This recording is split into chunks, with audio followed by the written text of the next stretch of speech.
اللہ کے رسول علیہ السلام فرماتے ہیں شب معراج جب میں جنت کی سیر کو گیا تو جنت کے دروازے پہ لکھا تھا کہ جنت دیوسوں کے لیے حرام ہے، حرام۔ اللہ، جنت کس کے لیے حرام ہے؟ دیوسوں کے لیے۔ دیوس جنت میں نہیں جائے گا۔ السلام علیکم ورحمۃ اللہ وبرکاتہ۔ ناظرین، جیسا کہ آپ سماعت فرما رہے ہیں کہ سید امین القادری صاحب بہت ہی پیارا بیان فرما رہے ہیں۔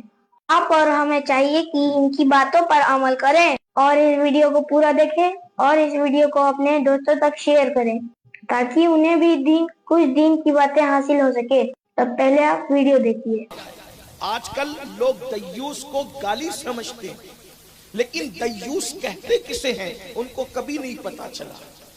یہی جلسوں کی برکت ہے کہ آپ علماء کرام سے کچھ سیکھ سکتے ہیں اگر توجہ کریں تو۔ جنت کے دروازے پہ لکھا ہے دیوس، اس کے لیے جنت بھی حرام اور جنت کی خوشبو بھی حرام، اور جنت کی خوشبو 500 سال کے فاصلے سے آتی ہے۔ دیوس پر جنت حرام ہے۔ صحابہ نے پوچھا حضور دیوس کسے کہتے ہیں؟ دیوس کون ہے؟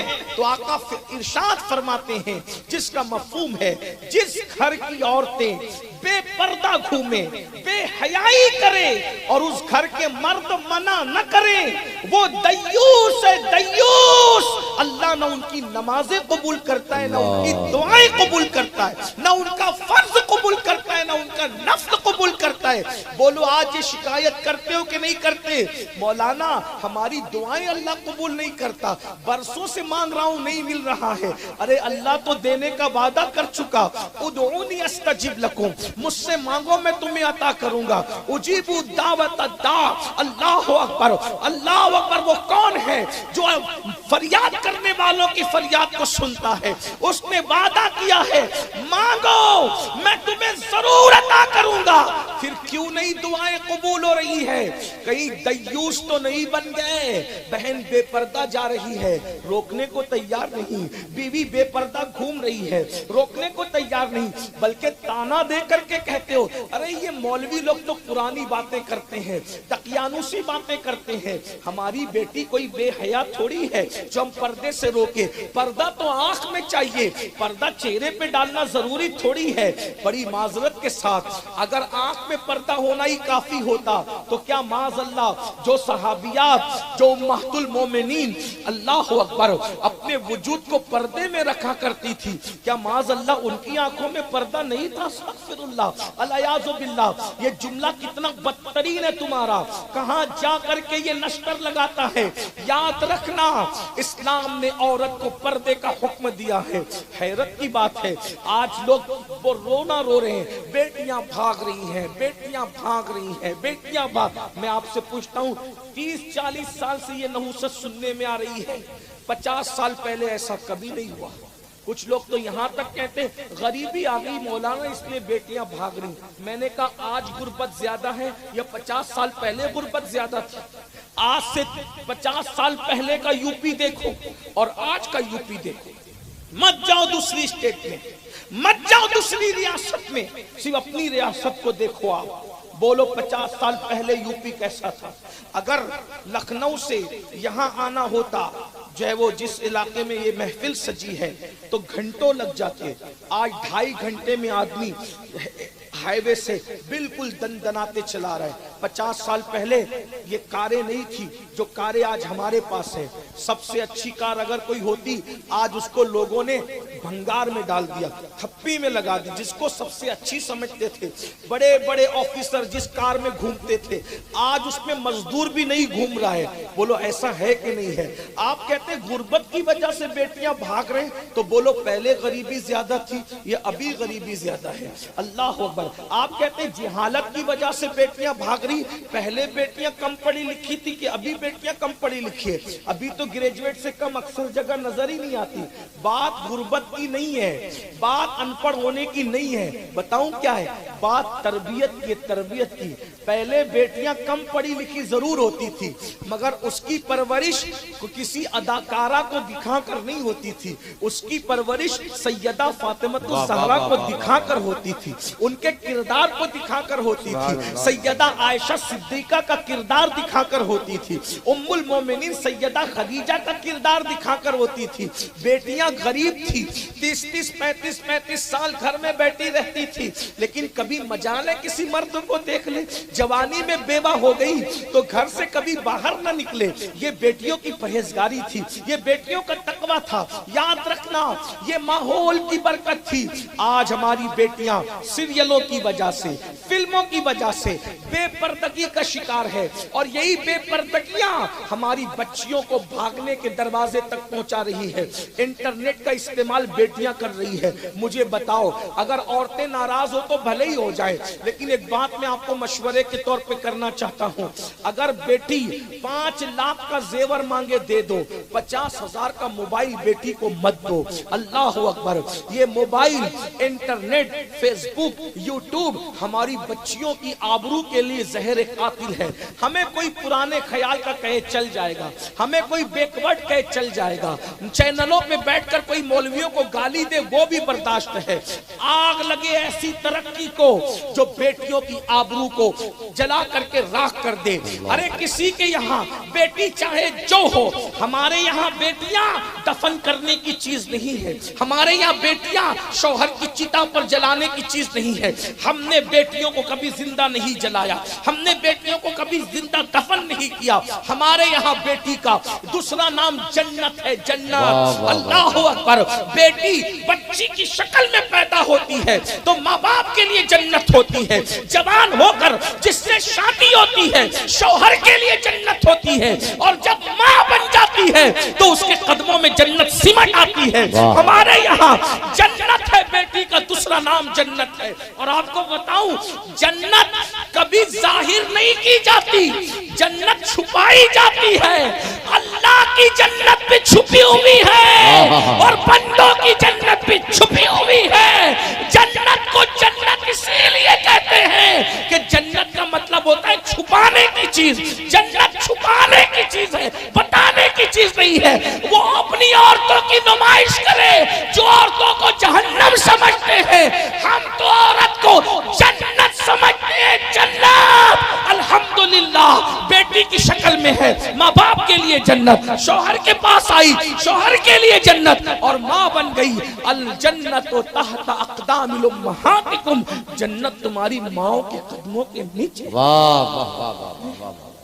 یہ کردار تھا۔ آج بیٹیوں کو پردے کی ضرورت ہے۔ بیٹیاں پر آبرو بچانا ہے تو پردہ کرو، اور یہ ماں باپ کی ذمہ داری، بھائیوں کی۔ ایک بھائی اپنی بہن کو افیئر سے نہیں روک سکتا، کیوں؟ کیونکہ وہ خود افیئر میں گرفتار ہے۔ آج کل تو افیئر فیشن بن گیا ہے، افیئر۔ اور ایک بات بتاؤں، گناہ مت ماننا، اگر کوئی دوست افیئر کرتا ہے، افیئر کا مطلب میں انگلش بولتا نہیں ہوں جلدی، لیکن میں سوچتا ہوں کہ ایسی بات کروں کہ بچوں کے بھی سمجھ میں، اور حق بولنے میں حیا نہیں کرنا چاہیے۔ لڑکا اور لڑکی کے ناجائز تعلقات، ہمارے مذہب میں اس کی کوئی اجازت نہیں۔ کچھ لوگوں نے پوچھا، یا رسول اللہ، کیا کوئی مرد کسی عورت کے ساتھ اکیلے رہ سکتا ہے؟ آقا نے فرمایا نہیں۔ تو صحابہ نے پوچھا، اگر وہ مرد اور عورت دونوں نیک ہوں تب رہ سکتا ہے؟ توجہ، کچھ لوگ کیا کہتے ہیں، نہیں یہ صاحب بڑے نیک ہے، تو ان کے ساتھ اپنی بیٹی کو اسکول بھیج دو۔ وہ گلی کے چچے ہیں نا، ان کو بولو کہ ذرا بازار میں ساتھ میں لے جاؤ۔ کوئی چچا بچہ کہنے سے کوئی چچا نہیں ہوتا، بات یاد رکھنا۔ صحابہ کرام نے اپنے دور میں پوچھا، اگر صحابہ کے دور کو سامنا کیا جائے نا، تو ہم لوگ جو اسٹیج پہ بیٹھے ہوئے نا، ہم لوگ اسٹیج پہ صحابہ کرام کے دور کے نیکوں کے سامنے ہم لوگ پتہ نہیں کہاں، ان کے سامنے ہم مسلمان بھی کہلانے کے حقدار ہیں کہ نہیں۔ صحابہ کا تقویٰ وہ تھا۔ صحابہ نے اپنے دور کے نیکوں کے بارے میں پوچھا، یا رسول اللہ، اگر کوئی نیک مرد اور نیک عورت ہو تو کیا وہ دونوں اکیلے رہ سکتے ہیں؟ حضور کا تیور بدل گیا۔ اب دھیان سے سنو، آقا کا تیور بدل گیا، تیور، حضور کا تیور بدل گیا۔ میں یہ بات درد کے ساتھ اس لیے کہہ رہا ہوں کہ آج مصروفیت آپ کو بہت ہے،